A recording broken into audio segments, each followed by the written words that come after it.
This is a podcast where we review anime together. Woo! I don't watch anime. That'd be an interesting podcast. What? You should. Me neither, actually. We all watch it. Oh, Jeffrey. Jeffrey.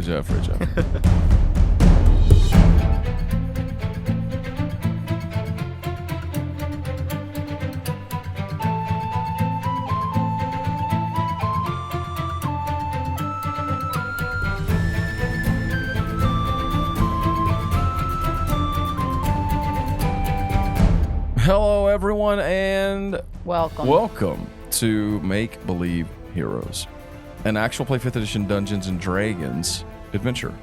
I am your friend, your host, your dungeon master, Paul. and my name is Paul. Yo, daddy. And Joe Mama. Tonight, I am joined by a few friends of mine. Hey guys, it's Jeremy, and I play Blaze Blightwood. I'm Jeffrey. Hello. And I play Blaze Blightwood. Hey, Blaze. Lies. He speaks the lies. Hey, Blaze. Who do you play, Jeffrey? I play Sir Vance Oftewall and Joseph Stormbright. Yeah, this is Nah. Stormbright. Linnaeus Darkstorm. I'm Alan, and I play with Legos. I play Oh. Brackle and Jim. Hey, I'm Felicia, and I play Professor Margaret Cavendish and Misk. Sometimes Misk. And Oh. sometimes Misk. Yeah, I guess I sometimes play Saul. Sometimes. Mm-hmm. Sutsaurus. But tonight. Hi, my name is Zach, and I play Chris. And Red. My name is Caleb, and I play Caleb. Oh, my gosh. Louder. And we're going to play some Dungeons and Dragons tonight, but first, But a couple things first, to take care of. Can we play dragons and not dungeons? Well, we've already done some Dragons recently. We need to read a couple of 5-star reviews. If you love our show and you leave us a 5-star review, we'll try our best to read it live on the show. And on the show. We got a couple to read for you tonight. And we want to try to get to things pretty quickly. So our first review comes from Irish Rose 94. Irish Rose of Potatoes. Let me read the review, Paul.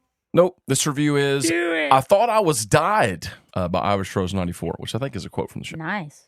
Wow. Wow. I fell so behind on my MBH for a while when life got crazy, but it has been so easy to binge and catch up. I just want to first say how enthralling this season has been.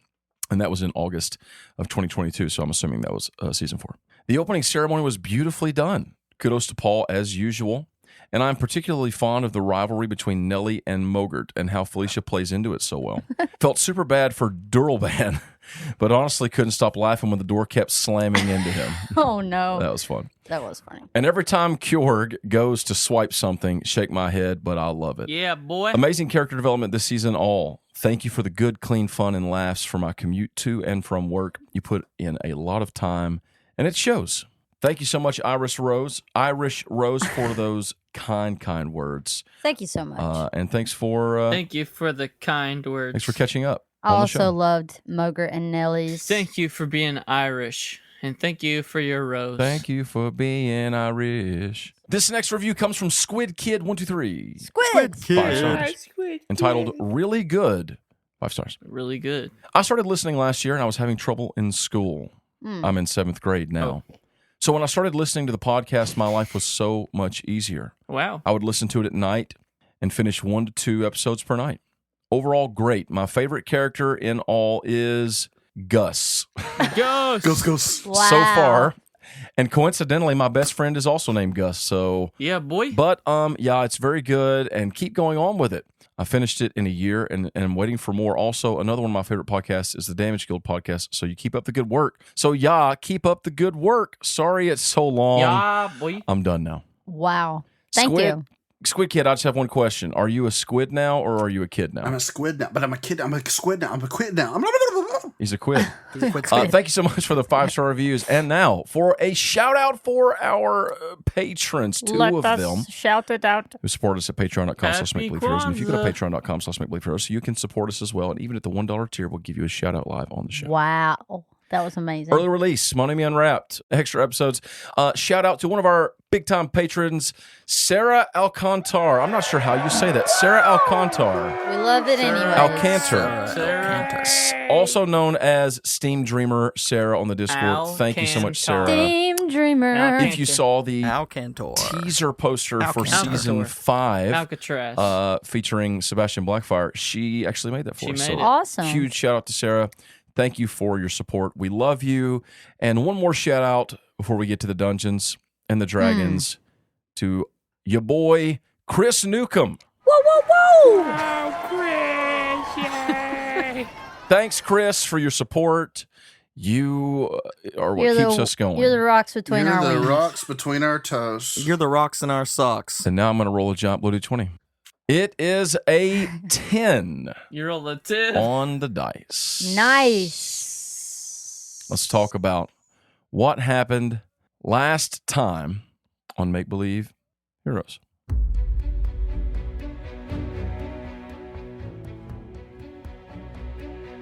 Last time, we saw the fallout of a city trapped beneath the surface of the sea. Blaze and Joseph, Margaret began to discuss what seemed to be a failure of the power of the Lantern of Privalian.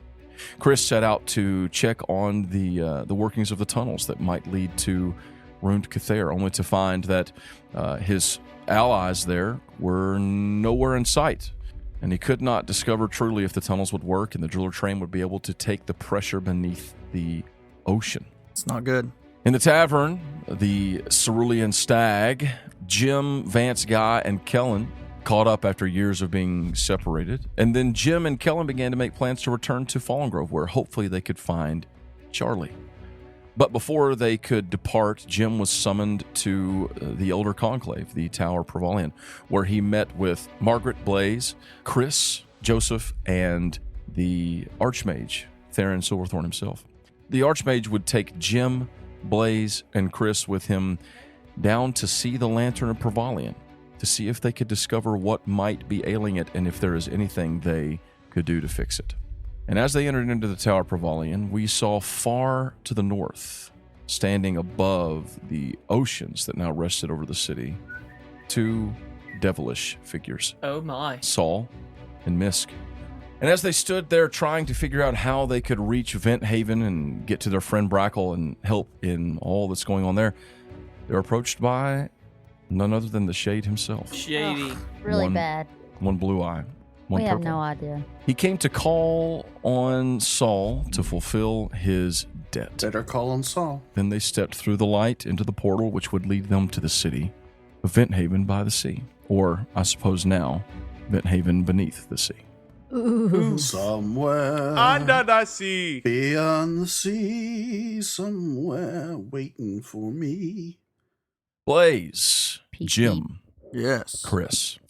Theron Silverthorn leads you through the halls of the Tower of Privalian.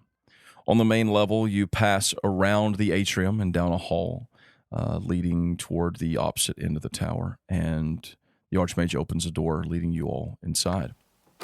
Inside the door, it seems like a normal room. There is a desk off to one side. It seems like one that would be often used. And to the right, there is a large shelf holding a number of scrolls. Theron approached the shelf and reached onto the third row of books and scrolls, and reaching past a pile of old scrolls, he reached in behind the books, and you hear a soft click.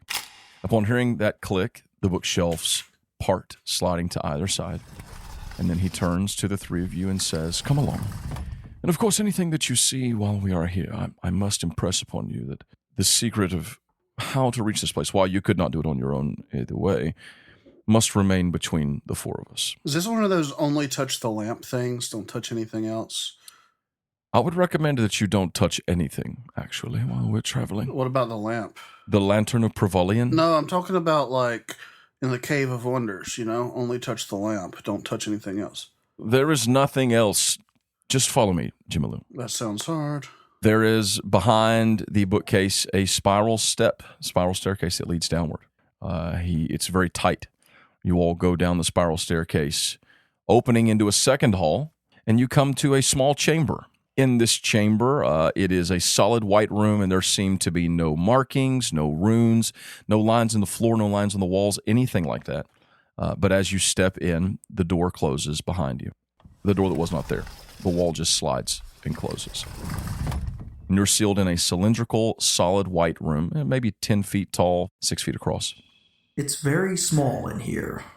Don't worry, this is simply an elevator, but you must have the proper equipment to access it. And he pulls from his pocket 3 of these little stone tabs. They almost look like the size of a domino or like a mahjong piece, and they each have runes engraved on them.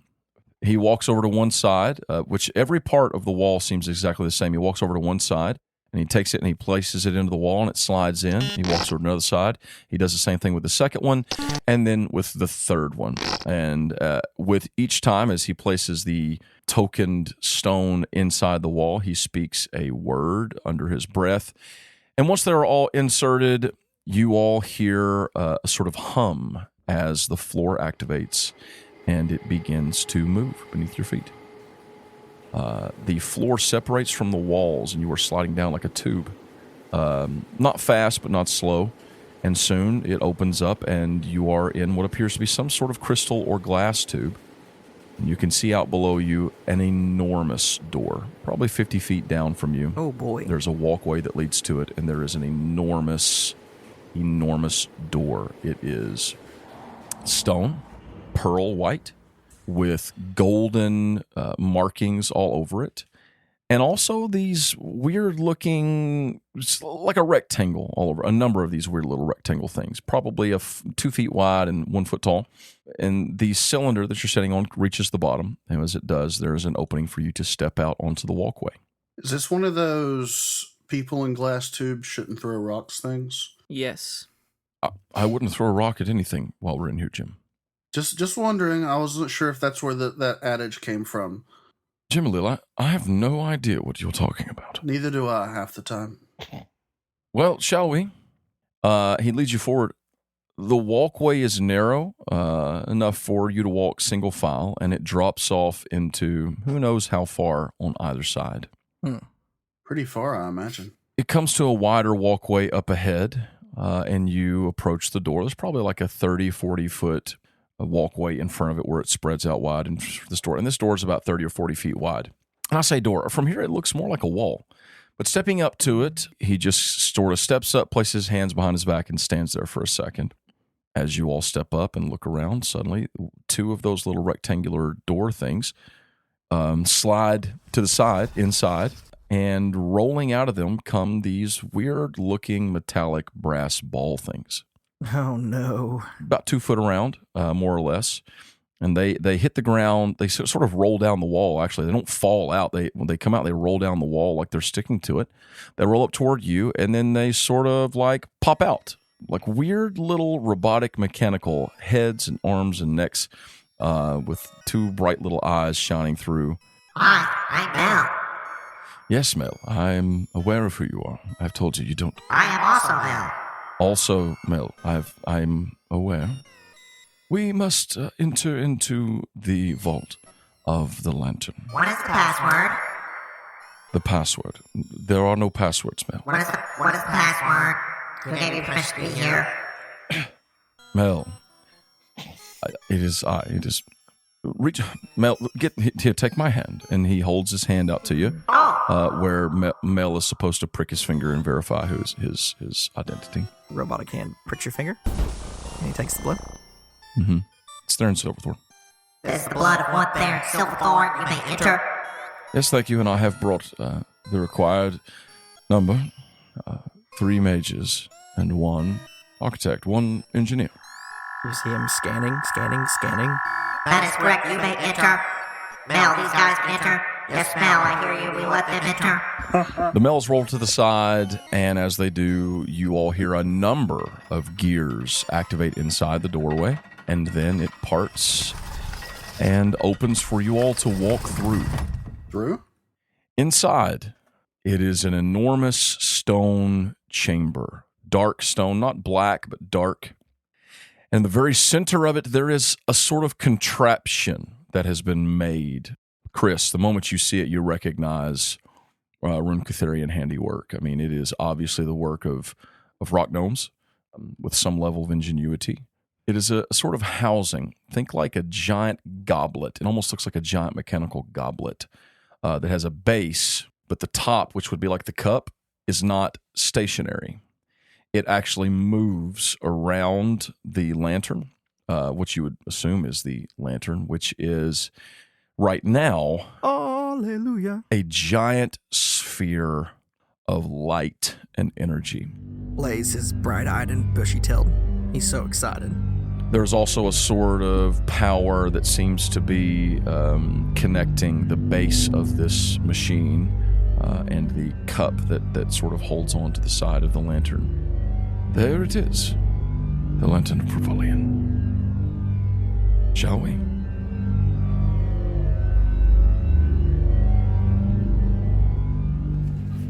Brackle, your walkie-talkie goes quiet. My walkie-talkie just went quiet. You're in the middle of a conversation with Saul and Misk, and now it just cuts off. Weird. I think Saul and Misk went into a tunnel. I don't know what that means, Brackle. I don't either, but that's what they say whenever you can't hear them on the walkie-talkie. I don't know what anything you just said means. Neither do I. Brackle, has anyone ever had a helpful conversation with you? No. Everybody's pretty useless talking to me. Wow. Well done. True. Well, I'm sorry you've had to wait so long. We have lost some of our brothers and sisters of the temple, that is. Although many of us were here assisting at the border of the city during whatever that fog and everything was. Not all of us were able to escape before the seas fell. I'm afraid the temple has been, by all means, destroyed. That's not good. But we will do what we can for those who are here, those who are displaced, and those wounded we brought from the temple as well, those ill and infirm. But I want you to tell me exactly how it is that you got rid of your shadow. Yeah, I'd rather not, if that's okay. Uh-oh. Well, you don't have to tell me, I suppose, but I want I to... put it on a dying man. You put it on a dying man. He was my friend. I see. Well, Brackle, when we are faced with our own mortality, there's really no telling what the mortal mind will do to survive. Don't feel too ill of it. I just want to make sure that you are clear of this curse. Is there any test you could do to make sure I got it all? Well, I can examine your abilities, your power.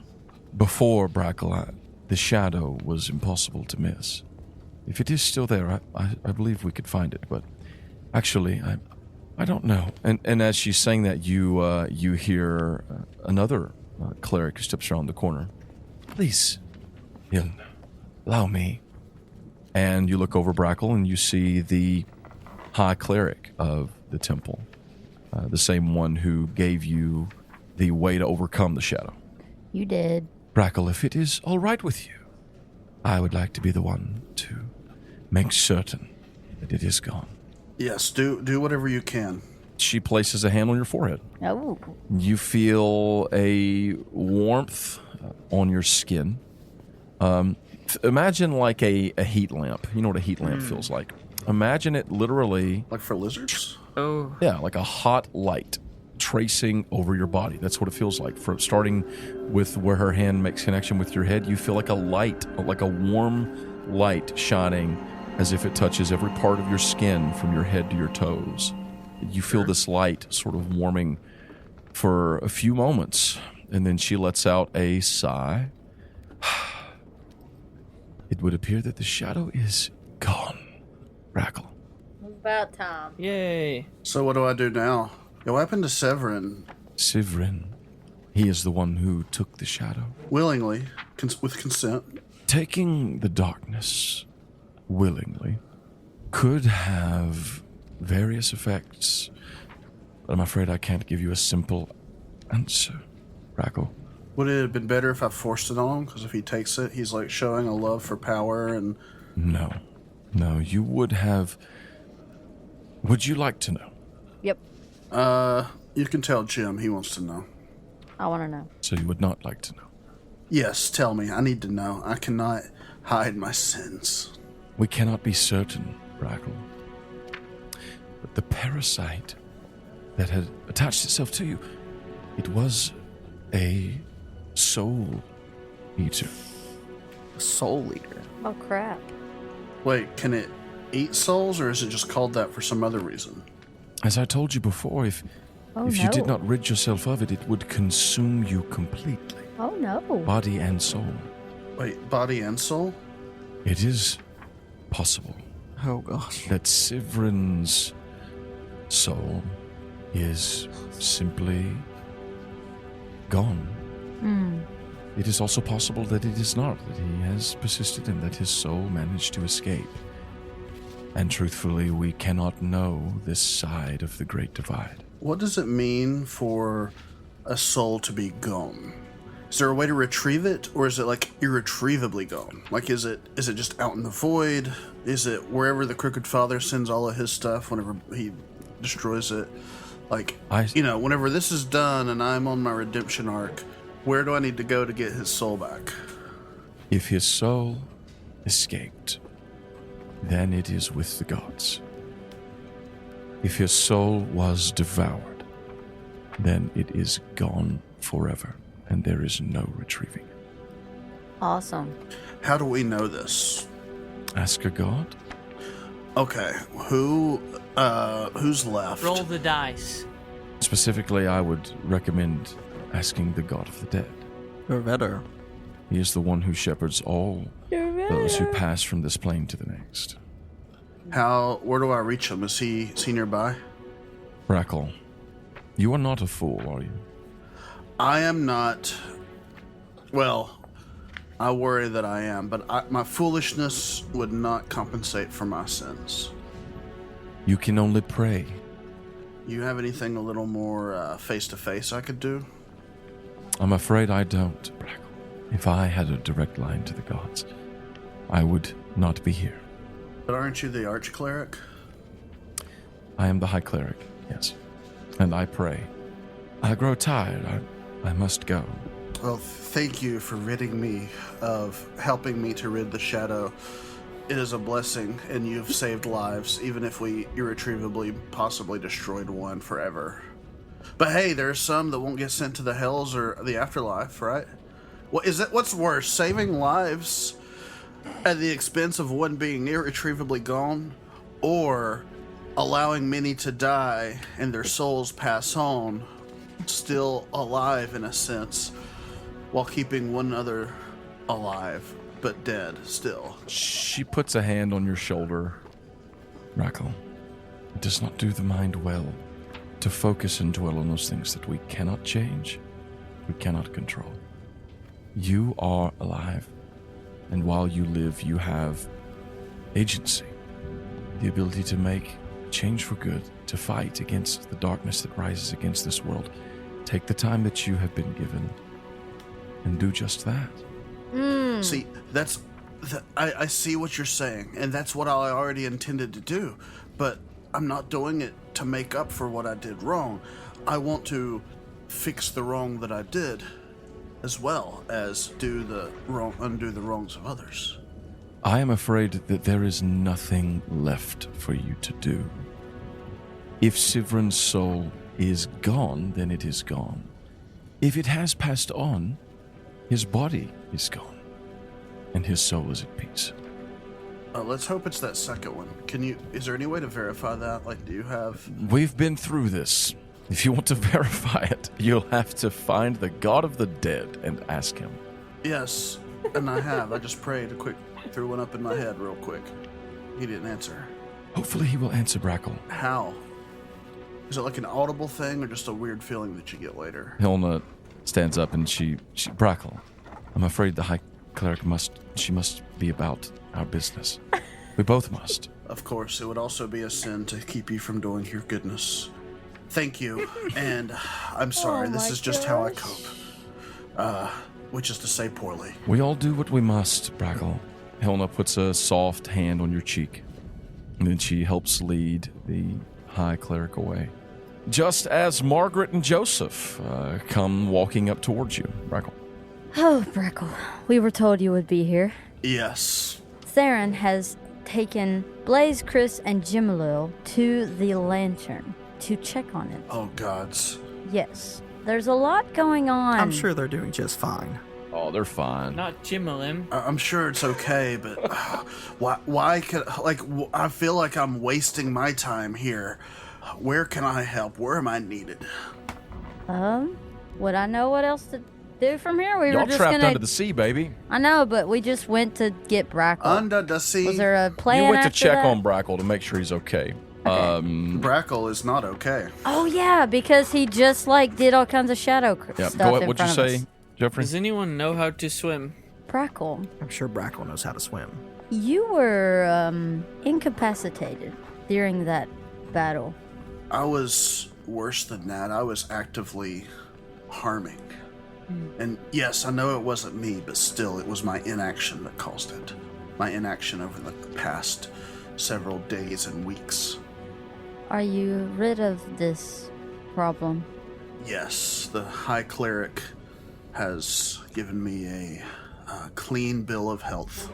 Well, that is some good news in light of what has happened. What's happened? Well, Oh, nothing. Anything new, I mean. Was there something else? No, nothing else. Just the same thing that happened. Just the arcane bead and all the things and being under the sea and... Oh, that reminds me. We need to go make sure that the project that me and Chris were so diligently working on is still there. I'm afraid maybe there are some... Since Governess Marleyan was whatever she was. She was the one that actually put us on that mission, and it seems that she was in leagues with someone or being controlled with someone or by someone. And I'm afraid that people knew we were building this ship. And we need to go check on it. The submarine that we were building. Brackle suddenly vomits. Oh, that's not good. Margaret just sounds. pats him on the back. He's had a lot. It's okay, Brackle. Sorry, that's... We all do evil things occasionally. And that's okay. And that's It is okay. That's what my friend Jim said, who's also my cousin. Yeah, let's go check on it. Sorry about that. Let me just... Is there a rag or something nearby? Oh, yeah. This area of the library, funnily enough, has been set up almost like an impromptu, medical place tent for the clerics, because this, you may recall, Brackle, this was where the doorway was that led to that portal doorway where you and Hilna passed through it and went to the temple earlier in the season. Sorry about that. I guess I'm good now. I'm good. I just had to let it out. All right. And Joseph, are you okay with going and checking on the submarine? I mean, if you have something else that we should do, let me know by all means. I don't suppose I have anything else to do at this moment. Joseph, Yes. you get a tingling sensation in the back of your head. Who is it? Captain! Bro. Ah. Oh, I cannot hear you. Your connection is weak.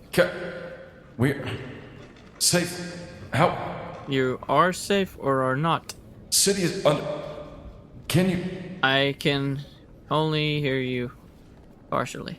You recognize the words of Ilwyn, your boy. But something is definitely weird about that. Like, you've never had any trouble with sendings before, and you shouldn't have any trouble now, but you do.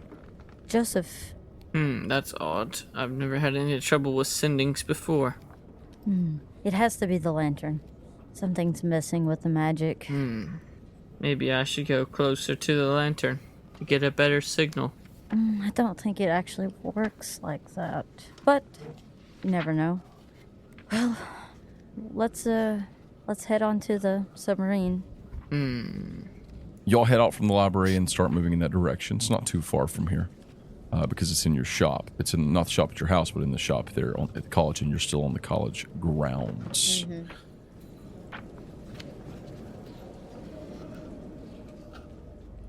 Blaze, you are standing before the raw power of Privalian.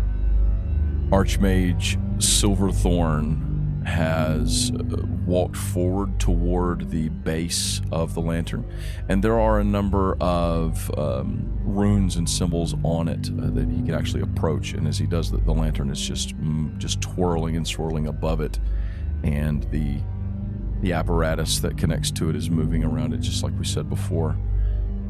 Blaze, what are you doing as you approach the lantern? Sweating. Blaze is very excited and nervous to be here. Like, when it comes to Privalian, he knows this is like the holiest of holies for her. For sure. I think that he would take his great sword off his back and hold it in front of him as like a salute to the lantern before he did anything else, and then put it back on. And then he's not going to touch it, obviously, but I think he's going to pray to Privalian. My lady, I am humbled by the presence of your power. I'm not sure what I should do to help here, but I feel driven to this place. You feel an inexplicable drawing toward the lantern. Like there is a thread of power tying it to you. I step closer. As you step closer, in fact, the moment that you sort of visualize that thought of like a thread between the lantern and you, you blink and you do not see a thread from you to the lantern. You see a rushing river of power between you and the lantern. Dude. Oh. You see threads connected to others in the room. There is a thread of power, and it is white and red, blue, green, orange, violet, indigo. It is the various colors of Privalian's arcane spectrum, this river of power that is just surrounding you like a burning aura and flowing out from the lantern. And then there are threads of power, larger threads, not than yours, but they're still threads, unlike your river, flowing down toward the Archmage and surrounding him. There are other threads to your right that are flowing up in an arc and then down onto your new friend Chris, your recent acquaintance. What? They thrum and glow around the sock tied at the end of his staff.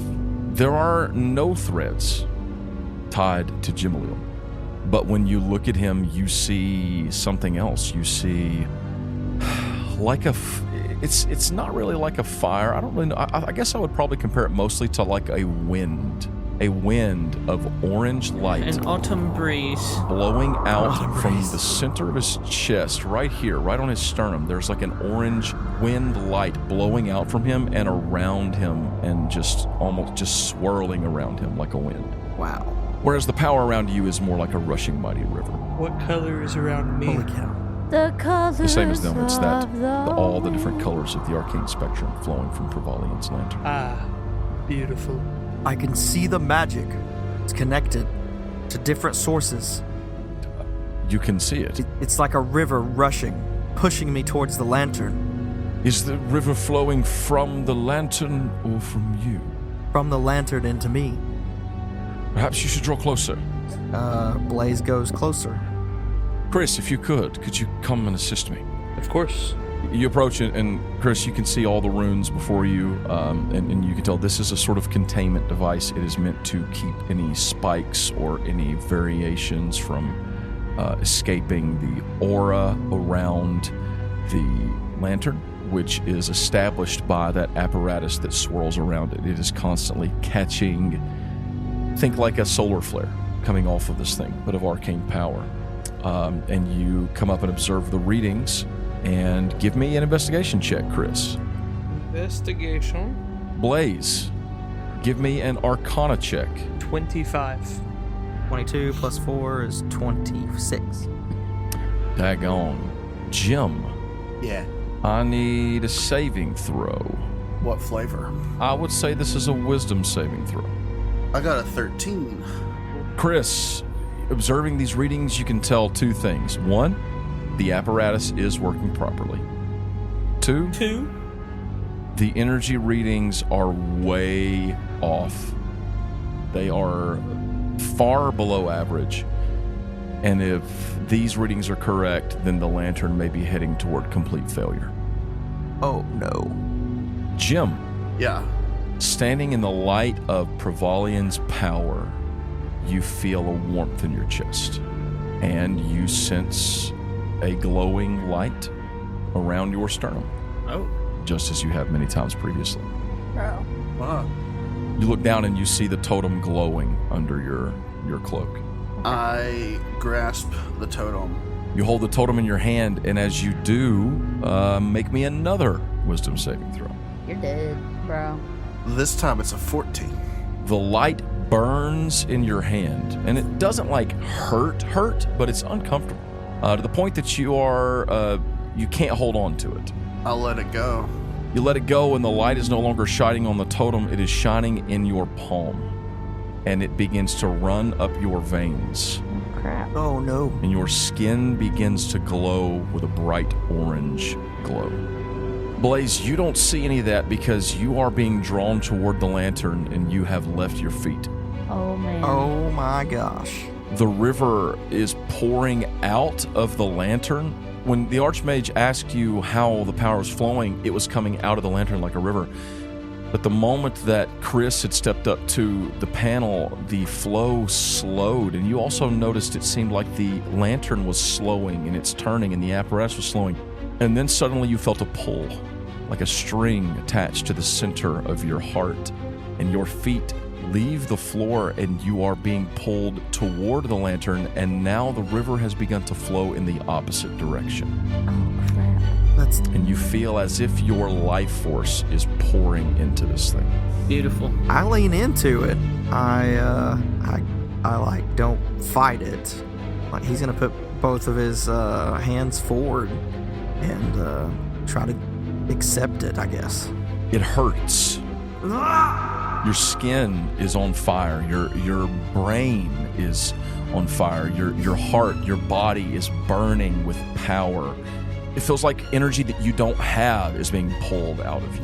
And Jim, you see this. You see as you hear Blaze yell out, and you see him lift up off the ground, and he's being pulled toward it. You see the Archmage step back, looking from left to light. He is moving a wand in his hand, trying to do something, but it seems that none of his spells are having any effect. And the light is pulsing through your whole body, building up like an explosion.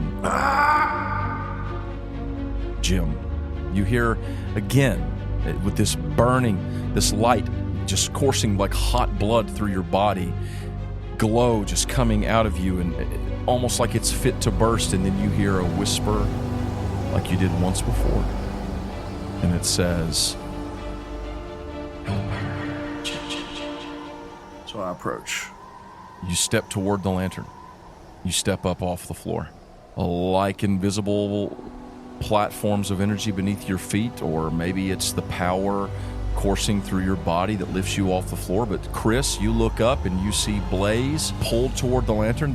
You don't see anything connecting him to it, but he is screaming like he's on fire. His sword has burnt free of the wrappings and is glowing and alternating through all the lights of Privalian's power. Beside him, the bright orange light just engulfs Jim completely, like a wind blowing off of his skin, and both continue moving forward as if pulled by a thread until with both hands they place their palms upon the light of the Lantern of Privalian. This is intense. This is not good. And the world goes nuts. Can I poke it?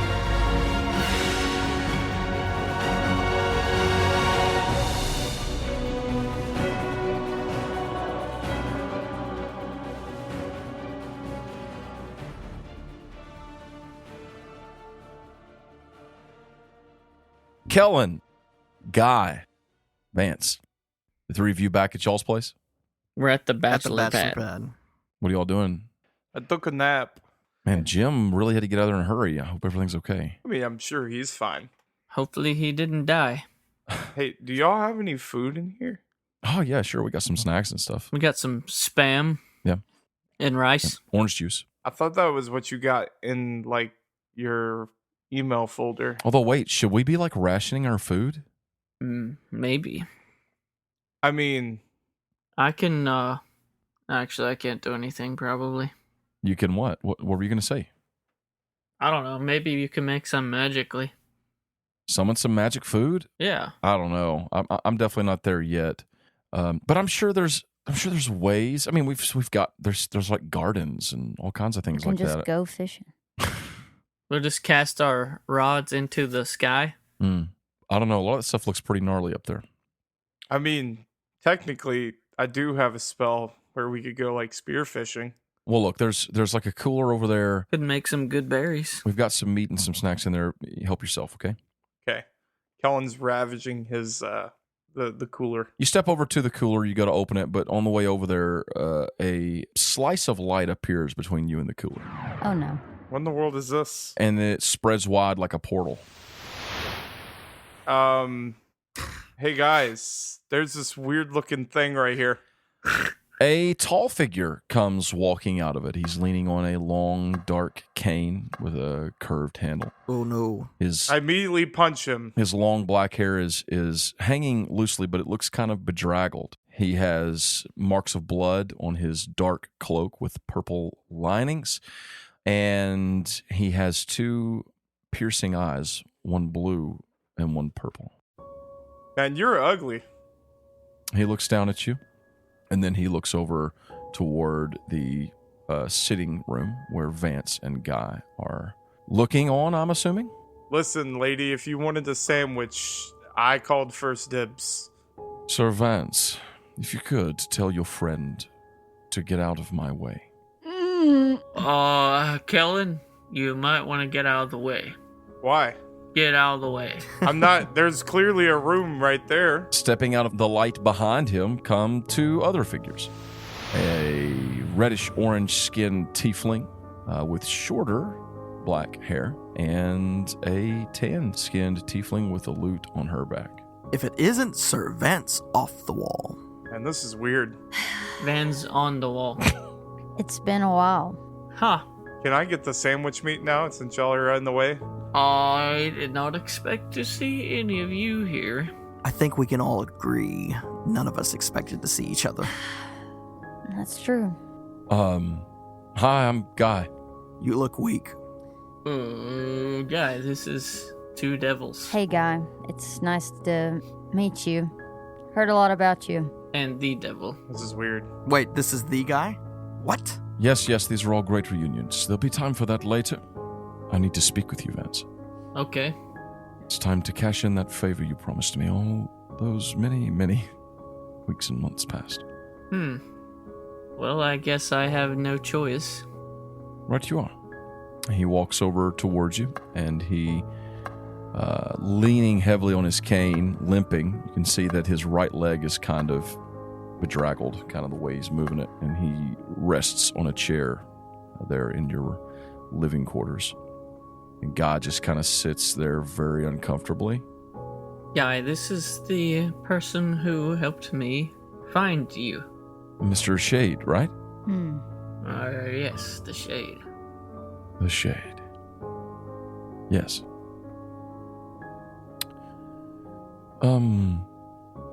If you all would excuse me, and he waves a hand, and everyone except for Vance and Saul and Misk, you fall asleep. Oh, crap. Can I at least finish the sandwich? The heck? Kellen legit is like, Kellen goes to sleep. Sandwich in his mouth. yeah, taking a bite. I just left. I just left the bachelor pad to go finish my sandwich. It's all good. You are on the floor asleep. And he turns and looks at you, Misk. I've chosen to include you in this because I assume you'll want to help your brother. You assumed And also correctly? because I can take you to your mother. Whoa. Whoa. Holy smokies. How is it that easy? She is much closer than you might think. I think we've heard about that. I don't know if that's a good idea. No, not at the moment, but what does Vance and Saul have to help you with anyways? I must go to the gods. Sotsaris, I know you have a connection with Palor. He saved you from death. I do. I seek an audience with him. Seems like something you could get on your own. No, I'm afraid I cannot. I have been barred from their presence. And the moment that they find that I have recalled all that they took from my mind and my past, well, they're not going to see me willingly. Oh my. Something really bad happened. And so, I need your help for a ritual. Oh, we're going to the Nine Hills again. It doesn't involve chickens, does it? No, I'm afraid that was Baking cookies. Char's whole thing. Will you help me? Well, don't you recall, Vance? One way to the astral plane is through the hells. Good lord. I do recall that. So we're going back? Just so happens Vance is here again. This time I will be going alone, but the price is the same. And then he looks at you, Misk. Whoa. That's Felicia. Whoa. We've done this before. Yes, and I'm afraid that since your heart has already stopped once to open a door into the hells, that it cannot do it a second time. I'm not willing to take that risk. Time is something I do not have. So if you want to find your mother, I can take you right to her. But I require a doorway to the hells. Vance, he hands you a scroll. I read the scroll. Vance, this is a scroll of resurrection. I think I'm gonna have to cut off his ears. I think I might let you. What? So you're telling me that I'm supposed to just willingly do this and we're going... Your resurrection spell... Okay, let me wrap my brain around this. Either you help me tonight, or I kill your brother. That wasn't part of our deal. She isn't part of our deal. I don't want things to be ugly. I simply must reach the chamber of the gods. There is no easy path, and the sooner I can leave, the better. I go over to Vance and look at the scroll. Does it look like a resurrection? Yeah, I mean you're not scroll? particularly, well versed in those sorts of things, but I it just appears look to at be. it and Vance, is that a resurrection scroll? It is indeed. Are you gonna tell us where our mother is before we do this? No. How's that fair? How does it help us? They already owe me. Your brother and Vance already owe me. I go over to Saul. Are we doing this?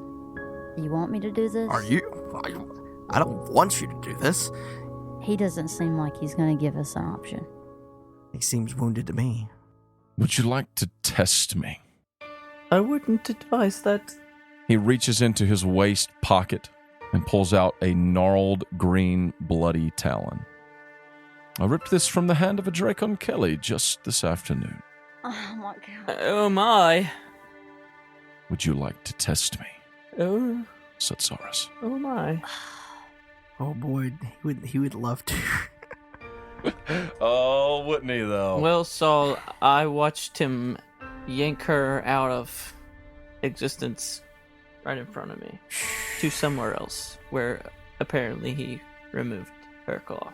Oh, were you there, Vance? Indeed. And what of our debt does this settle? Everything. Alright, so no debts after this?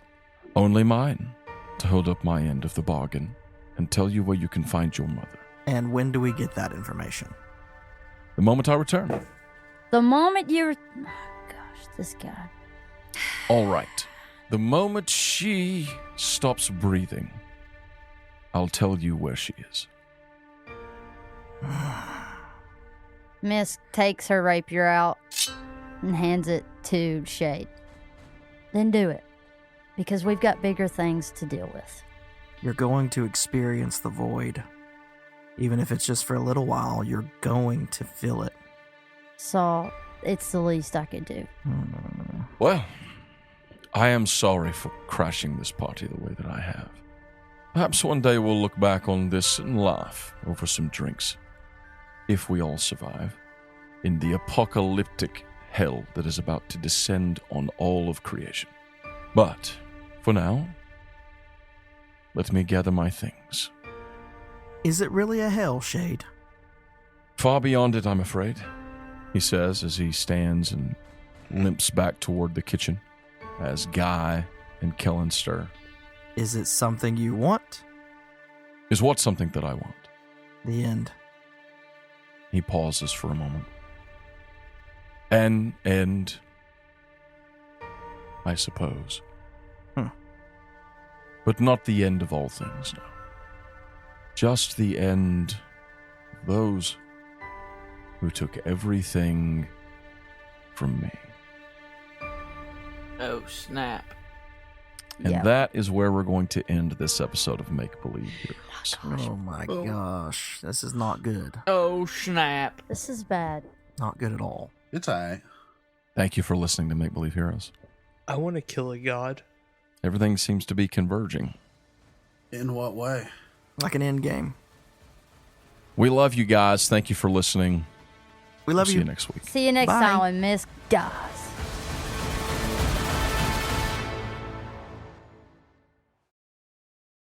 Blaze, you are in a place where you have been once before, like an endless, placid sea. Oh, Your feet standing on something solid but invisible just a couple of inches beneath the refreshing, cool waters. To your right, you turn and you see a strange figure. A human, or humanoid, but it bears gigantic wings like an eagle's wings, only with, instead of feathers, it has leaves of orange and red and yellow. Steps forward on giant feet like talons, and on his chest is burning emblazoned the light of the symbol of Atonia. well, hello. Jimalil, Blaze is looking at you. Blaze seems to be comprised of flame, but not like a burning hot flame, but more like a light made of fire. And the fire changes. It is blue, it is orange, red, and green. It's yellow, it's indigo, it's white. Jimalil Karth, is that you? Yeah. You hear the sound of footsteps approaching in the water, and before you is the most beautiful creature that you have ever seen, Blaze, and the second most beautiful, perhaps, for you, Jim. It is the goddess Privalian. My lady. Blaze, here you are. And Jimalil. I did not expect to see the two of you in such a state so soon. But I'm sorry, I find myself, now that we are here, I find myself hesitant. Will you follow me, Blaze? Of course, my lady. I will do whatever you wish. And Jimalil, Yes. come with me, and I shall take you to my brothers. We must summon the other champions. It is time for you to learn what it means, truly, to become a champion of the gods, and to receive an Eternus. She extends a hand toward each of you. I extend a hand in return. She meets you in the middle. Oh, wow.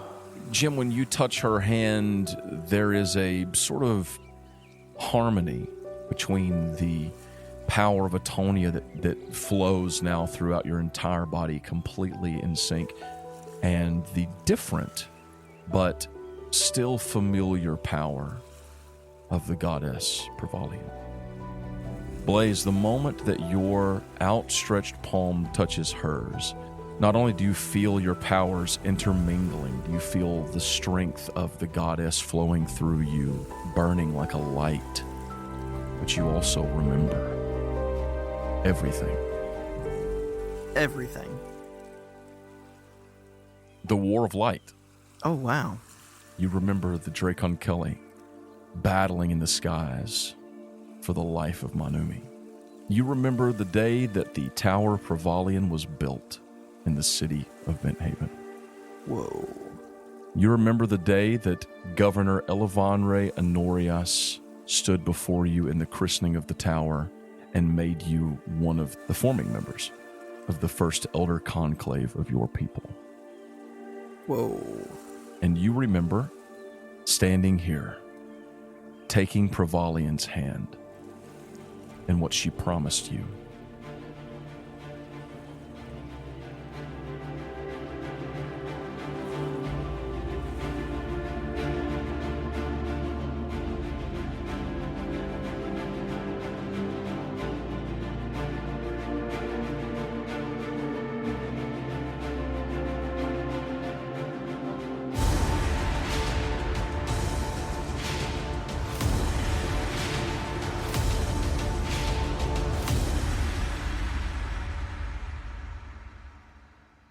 Hi, my name is Carl Weezer and I play Blaze Whitewood. I knew it. Hi, my name is Zach and I play Chris. Chris. It took me a second to realize you even said Blaze Blightwood. Like, it took me Blaze Blightwood. And Since Red. We were all just playing Blaze. That's what I was hoping Hi, for. my name is Caleb and I play Paul, the Dungeon Master, your friend, and your host. Oh my gosh. Thanks, Chris, for your support. You are what keeps us going. You're the rocks between You're our the wings. rocks between our toes. You're the rocks in our socks. And now I'm going to You roll a giant are- blue d20. Desire. I know when you It is say a 10 we You're on the 10. want on the you dice. back. Nice. Tell me why. Let's talk about what happened last time on Make Believe Heroes. She places a hand on your forehead. Oh. Puts a ham on my forehead? A ham. A whole freaking ham. Hopefully he will answer, Brackle. How? I am afraid I must have... Is it like an audible thing or just a weird feeling that you get later? Give him another shadow. Jim, Yeah. what do? I cry. Jim cries, You cry a little. Blaze dies, and the little lantern yellow explodes. tears.